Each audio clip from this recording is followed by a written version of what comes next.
Hello fighters and welcome back to the channel. तो आज हम शुरू कर रहे हैं अपना द हिंदू एडिटोरियल। आज है 16 नवंबर 2020।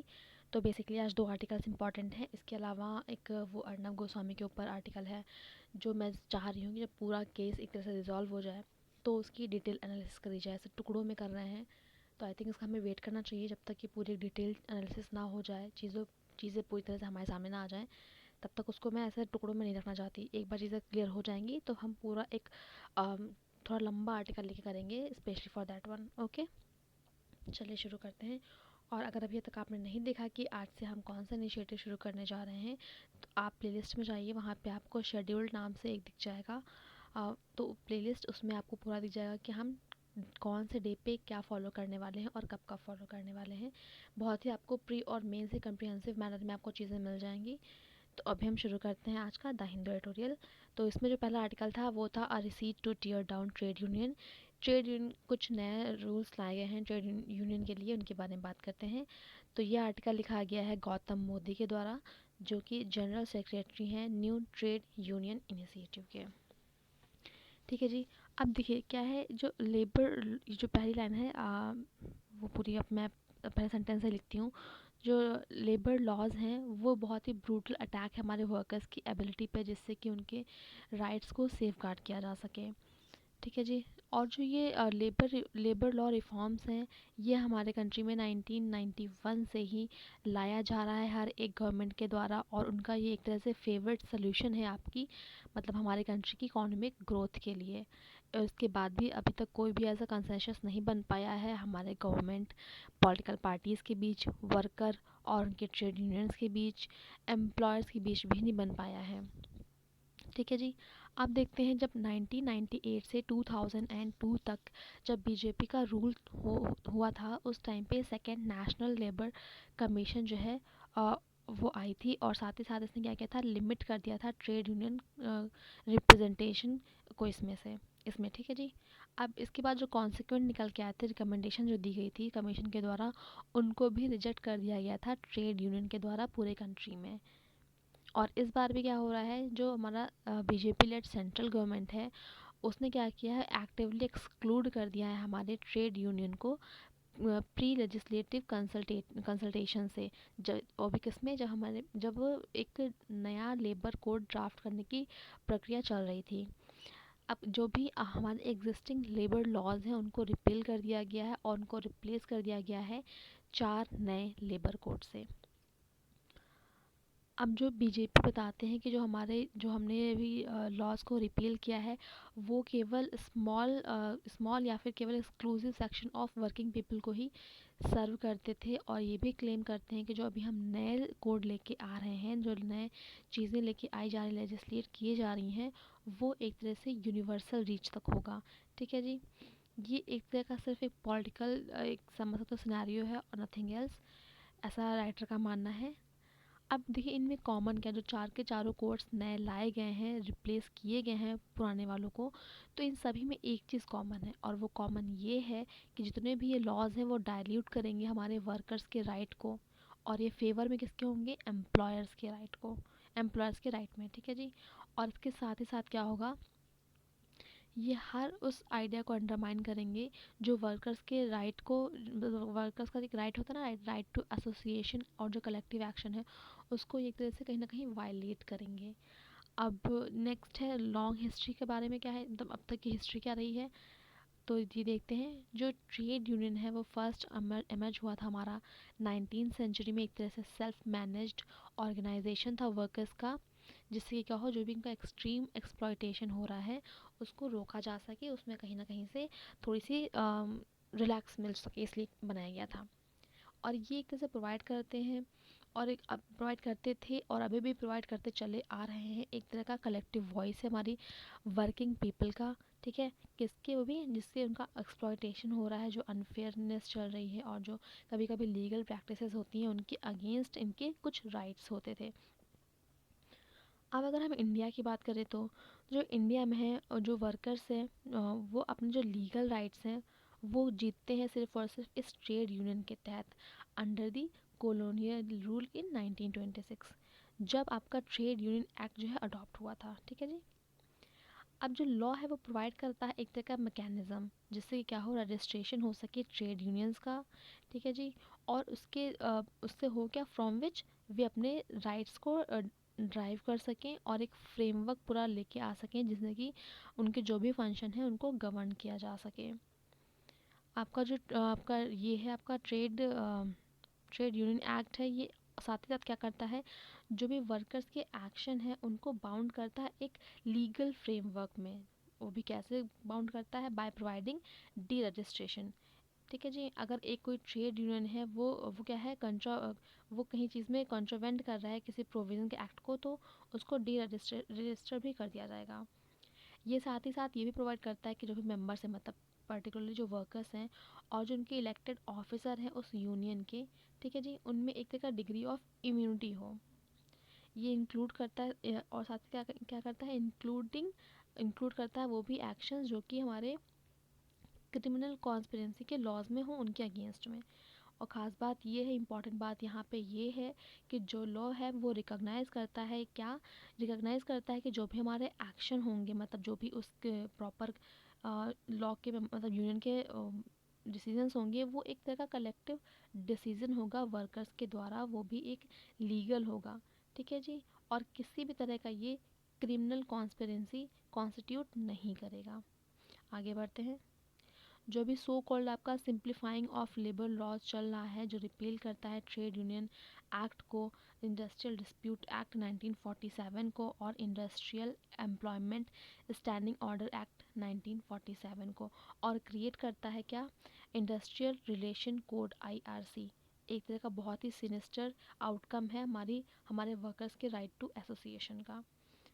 आगे देखते हैं, जो हमारे ट्रेड यूनियन एक्ट के तहत होता क्या था, जो भी डी रजिस्ट्रेशन था वो लिमिटेड था केवल इंटरनल फंक्शन के, मतलब यूनियन के इंटरनल फंक्शन के। और वही कहा गया है, इन केस ऑफ यूनियन अगर होता क्या है, अगर यूनियन जो है वो वॉलेट करता है किसी फाइनेंशियल रूल को, तो जो भी चीज़ें हैं वो किसके तहत आएंगी, लॉ के तहत। अगर करता है फाइनेंशियल रूल को वॉलेट करता है या फिर उसे खुद के कोई चीज़ कॉन्स्टिट्यूट करता है, तो ये सब आपकी पहले आ जाती थी किसमें, डी रजिस्ट्रेशन जो है यहाँ तक लिमिटेड था। अब जो स्टैंडिंग ऑर्डर्स एक्ट है और जो इंडस्ट्रियल डिस्प्यूट एक्ट है, वो कंसर्न करता है किसके किसके साथ, कंडीशंस ऑफ एम्प्लॉयमेंट और उसके साथ साथ और सेटलमेंट ऑफ डिस्प्यूट, ठीक है जी। मतलब जो आपका स्टैंडिंग ऑर्डर एक्ट है वो कंसर्न है आपका कंडीशन ऑफ एम्प्लॉयमेंट के साथ, और वहीं जो इंडस्ट्रियल डिस्प्यूट एक्ट है वो कंसर्न है आपका सेटलमेंट ऑफ डिस्प्यूट के साथ। और इन सब का मतलब they had nothing to do with the internal function, का इंटरनल फंक्शन से कुछ भी लेना देना नहीं है, ठीक है जी। अब आगे देखते हैं वेग डेफिनेशन क्या है। सिंपली कहा जाता है कि जो भी डी रजिस्ट्रेशन है वो फॉलो करेगा in case of contravention by trade union of provisions of this code, ठीक है जी। आगे कहा गया है, जो भी पॉसिबिलिटी है हमारे डी रजिस्ट्रेशन की किसी ट्रेड यूनियन की, वो एक तरह से अनस्पेसिफाइड मैनर है, जो कि क्या करता है, शिफ्ट है एक तरह से, पूरा का पूरा बैलेंस जो बैलेंस है कम्प्लीटली किसके फेवर में जा रहा है, एम्प्लॉयर के फेवर में जा रहा है। और जो कि पहले से ही एक तरह से कोई सारी प्रोटेक्शन को एंजॉय करता चला आ रहा है किसके तहत, कंपनीज एक्ट के तहत। और ये जो पूरे नए कोड्स आए हैं ये एक तरह से वॉलेट भी करते हैं हमारा principle of equality before the law of end of natural justice को भी। जब एक ट्रेड यूनियन को हम डी रजिस्टर करते हैं तो तब होता क्या है, जो भी उसमें मेंबर्स हैं, मतलब जो भी वर्कर्स हैं, उनको हम रिप्रेजेंट नहीं कर सकते हैं। कब, वो भी जब कोई डिस्प्यूट चल रहा है, कोई डिस्प्यूट रिजोल्यूशन मैकेनिज्म चल रहा है, या फिर कोई कोर्ट में कोई चीज़ चल रही है, कोई प्रोसीडिंग चल रही है, तो उस टाइम पे जो वर्कर्स हैं, जो उसके मेंबर्स हैं, ठीक है, यूनियन के, वो एक तरह से रिप्रेजेंटेड नहीं रह पाएंगे, ठीक है जी। और साथ ही साथ ये भी कहा गया है क्या, जो आपका मोमेंट होता है एक ट्रेड यूनियन का, वो अपना एक तरह से रजिस्ट्रेशन को भी लूज़ कर देता है। अगर ऐसा होता है तब होता क्या है, अगर कोई कलेक्टिव डिसीजन लिया जाता है इनके मेंबर्स के तहत या फिर जो इलेक्टेड ऑफिसर्स हैं उनके तहत, तो वो भी एक तरह से इलीगल जो है ट्रीट किया जाता है। तो ये सब चीज़ें होती हैं अगर कोई आपका ट्रेड यूनियन को हम डीरजिस्टर कर देते हैं तब। जो न्यू कोड है वो एक तरह से कट एंड पेस्ट है कहाँ का, ट्रेड यूनियन एक्ट का। और साथ ही साथ जो कि प्रोविजंस है वो ग्रांट करता है immunity against charges of conspiracy. लेकिन एक तरह से ये पूरा का पूरा मीनिंगलेस है अगर ट्रेड यूनियन खुद ही एक तरह से डीरजिस्टर हो जाएगी तो। कुछ एक्स्ट्रा लीगल फॉर्मेशंस की बात भी कर लेते हैं। ठीक है, अब देखिए हो क्या रहा है, हम जितने भी वर्कर्स हैं उनके पास तो हमेशा से ये थ्रेट चला आ ही रहा है कि ट्रेड यूनियन को डी रजिस्ट्रेशन कर दिया जाएगा। ठीक है जी। और तब हो क्या है, वर्कर और उनके जो जो भी यूनियन है उनको एक तरह से पुश मिल रहा है कि वो क्रिएट कर सकें एक्स्ट्रा लीगल फ्रेम फॉर्मेशंस को। जैसे कि क्या है, आपका स्ट्रगल कमिटीज़ चल रही हैं, और वर्कर्स फ्रंट चल रहा है, सब चीज़ें चली ही आ रही हैं क्योंकि ये एक्स्ट्रा लीगल फॉर्मेशंस हैं जो कि उनको हमेशा खतरा लगा ही रहता है कि जो भी उनकी यूनियन है, ट्रेड यूनियन है, उसको डी रजिस्ट्रेशन कर दिया जाएगा। तो ये सब चीज़ें चलती आ रही हैं। अब कहा गया है कि अगर हम चाहते हैं जो भी डिमांड चली आ रही हैं, जो भी कि अभी तक अनरीज़नेबल हमारे एम्प्लॉयज़ के अगेंस्ट में जा रही हैं, उनके आपके दो आउटकम्स हो सकते हैं। ठीक है, और वो दो आउटकम्स क्या हैं वो भी देख लेते हैं। पहला तो ये होगा कि ये जो भी हमारा एम्प्लॉय डिस्प्यूट रेजोल्यूशन है उसको क्या होगा, जो भी आपका एम्प्लॉयमेंट डिस्प्यूट रेजोल्यूशन है वो एक लीगल फ्रेमवर्क के बाहर उसको रिजॉल्व किया जा सके। इस चीज़ को बहुत पुश देगा। जैसे आपको पता है ना कि आप जब भी कोई कोर्ट में जाते हो तो कोर्ट की प्रोसीडिंग्स बहुत लंबी चलती हैं, बहुत टाइम लगता है। तो ऐसे में जो दो पार्टीज़ होती हैं वो यही कोशिश करती हैं कि हम बाहर इसको रिजॉल्व कर लें। तो यहाँ पे भी सेम चीज़ की जाएगी और इससे होगा क्या, जो सेकेंड से कॉन्सिक्वेंसेस होंगे, जो सेकेंड आउटकम है वो ज़्यादा ही डैमेजिंग होगा। तो सेकेंड होगा क्या, बहुत ही डैमेजिंग आउटकम होगा। और वो होगा क्या, ये एक तरह से जो भी वर्किंग क्लास है उसको क्रिमिनलाइज कर देगी। क्योंकि भाई जो वर्कर्स की एजिटेशन है वो एक तरह से एक्स्ट्रा लीगल फॉर्मेशन के थ्रू काम करेगी, तो ये और डैमेजिंग हो सकता है। अब आगे कहा गया है, अगर एक बार जो हमारी ट्रेड यूनियन है वो डी रजिस्टर्ड हो जाती है या फिर जो भी उसको इफेक्टिवली साइलेंस कर दिया जाता है by constant and amorphous threat of deregistration, कि आपको डी रजिस्ट्रेशन के थ्रेट्स मिलने जा रहे हैं, तो उसको उसकी इफेक्टिवनेस को ख़त्म कर दिया जाता है। तो जो वर्कर्स हैं वो अपना जो उनका फंडामेंटल राइट है किसका, वो भी फ्रीडम ऑफ एसोसिएशन का, उसको कुछ हद तक खो देते हैं। अब इससे होता क्या है, और ये जो पूरी की पूरी चीज़ें होती हैं, इसके तहत होता क्या है, जो भी हमारा वर्किंग क्लास की जो एबिलिटी है कि वो अपने राइट्स के लिए, अपने चीज़ों के फेवर में लड़ाई कर सके, खड़ा हो सके, स्टैंड ले सके अपने लिए, वो कहीं ना कहीं वायलेट होता है। ठीक है। और साथ ही साथ ये सब जो पूरी चीज़ें हैं, अगर जैसे कोई भी वर्कर अगर किसी कैपिटलिस्ट क्लास के अगेंस्ट में खड़ा होता है तो ये चीज़ें और ज़्यादा ही दिक्कत कर जाती हैं। चलिए अभी नेक्स्ट आर्टिकल हमारे पास है, border on the boil on Pakistan ceasefire violation. ठीक है जी, ये छोटा आर्टिकल है बट काफ़ी इंपॉर्टेंट आर्टिकल है। अभी हुआ क्या है, काफ़ी सीरीज़ मतलब सीज़ फायर वायलेशन हुआ है पाकिस्तान आर्मी के द्वारा, जिसने टारगेट किया है सिविलियंस को, और काफ़ी ज़्यादा मतलब हैविली आपकी फायरिंग हुई है इंडियन आर्मीज़ के द्वारा भी। साथ ही साथ पे वो भी कहाँ पे, एलओसी में। ठीक है जी। अब गवर्नमेंट का जो है वो अक्यूज़ करती है पाकिस्तान को कि वो जो अभी सीज़ फायर चल रहा है वो इसलिए कर रहे हैं ताकि जो भी उनके टेररिस्ट इन्फिल्ट्रेशन है वो हमारे इंडिया में लाया जा सके, क्योंकि अभी विंटर सुनो जो है वो स्टार्ट हो जाएगी, तो जो भी पासेस हैं या फिर जो भी अंडरग्राउंड रूट्स हैं वो कहीं ना कहीं बंद हो जाएंगे। तो उनके बंद होने से पहले पहले ही जो पाकिस्तान है वो टेररिस्ट को हमारे इंडिया में इन्फिल्ट्रेट करना चाहती है, ऐसा हमारे गवर्नमेंट का बोलना है। और पीएम मोदी ने जाके इसके अगेंस्ट में एक प्रचंड जवाब देने को भी बोला है कि हम एक प्रचंड जवाब देंगे। और साथ ही साथ इन्होंने क्रिटिसाइज़ भी किया है चाइना की एक्सपेंशनिस्ट माइंडसेट को। अब जो पाकिस्तान प्राइम मिनिस्टर हैं इमरान खान, उन्होंने ट्वीट किया कि इस बात में कोई भी शक नहीं होना चाहिए कि पाकिस्तान की एबिलिटी क्या है, और साथ ही साथ वो अपने नेशनल रिजॉल्व कर सकता है जब जब बात आती है किसी बॉर्डर को डिफेंड करने की। ठीक है जी, आगे बढ़ते हैं अभी। अब पाकिस्तान का ऐसा मानना है कि जो भी असॉल्ट चल रहे हैं हमारे एलओसी पे, ये जो है एक तरह से फॉलोड है किसके द्वारा, वो भी allegation against India on terror. मतलब उनका कहना है कि हमारा इंडिया जो है वो टेरर फैला रहा है बॉर्डर पे, एलओसी पे। ऐसा उनका मानना है कि ये सब चीज़ें इस वजह से हो रही हैं।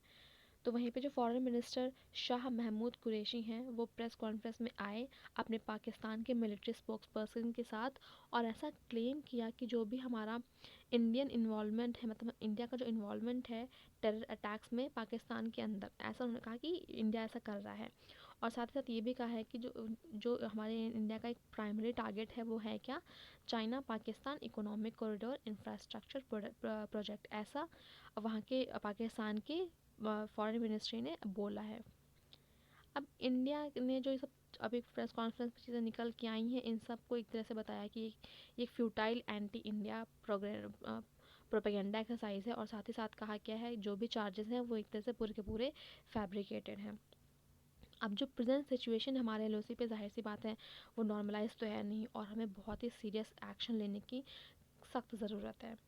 जो आर्मी ऑफिशियल हैं उन्होंने कहा है कि जो 2020 है अब तक का हाईएस्ट लेवल का फायरिंग हुआ है 2003 से, जब इंडिया पाकिस्तान का सीज़ फायर एग्रीमेंट हुआ है, तब से अब तक हाईएस्ट रहा है। और रिकॉर्ड कितना हुआ है इसमें, लगभग 4052 सीज़ फायर का वायलेशन किया गया है पाकिस्तान के द्वारा जनवरी से, मतलब जनवरी 2020 से लेकर अब तक लगभग 4052 सीज़ फायर का वायलेशन किया गया है। देखिए, अब जो पाकिस्तान की इंटेंशन है वो क्या है कि प्रोवोक करना इंडिया को, जो भी उसके आने वाले 2 साल तक यूएन सेक्रेटरी काउंसिल में है उसकी सीट जनवरी 2021 तक, उसको प्रोवोक करना। और साथ ही साथ जो भी ये फाइनेंशियल एक्शन टास्क फोर्स है जिनका रिव्यू होने वाला है फरवरी में, उसमें इंडिया को कहीं ना कहीं ट्रबल लेके आना। अब देखिए, अब CPEC का नाम लेके पाकिस्तान है इस चीज़ को भी उजागर करना चाहता है कि जो भी हमारे इंडिया चाइना रिलेशंस चल रहे हैं, जो कि जिनको अभी जो हमारे फॉरेन सेक्रेटरी हैं हर्ष श्रृंगला, उन्होंने कह दिया था कि एक तरह से वर्स्ट क्राइसिस हैं 1962 से लेकर अब तक। और इसी के साथ साथ इसका रिजल्ट क्या निकल के आ रहा है, जो आपके PLA एग्रीगेशन हो रहे हैं LAC पे लद्दाख में, और स्टैंड ऑफ्स हो रहे हैं, इसको भी पाकिस्तान ने कहीं ना कहीं सामने ला के रख दिया है कि हमारे चाइना के साथ रिलेशंस क्या हैं। तो चलिए, ये दोनों आर्टिकल हमने ख़त्म कर लिए। होप आपको आज आर्टिकल ज़्यादा अच्छे समझ में आएंगे। और हाँ, आई एग्री कि अभी नोट्स में प्रॉपर नहीं बना रही हूँ, क्योंकि ये मेरा एक तरह से एक्सपेरिमेंट ही है कि कैसा काम करता है ये। अभी सब ठीक ठाक रहा तो आई विल ट्राई कि इसको बहुत ही अच्छे एक मैनेजेबल वे में मैं इसको प्रेजेंट करूँ। तो तब तक के लिए आप बने रहिए। अभी कुछ टाइम बाद मैं द इंडियन एक्सप्रेस की भी जो पूरा का आपका एडिटोरियल आता है उसको एक्सप्लेन करने वाली हूँ। तो तब तक के लिए बाय बाय।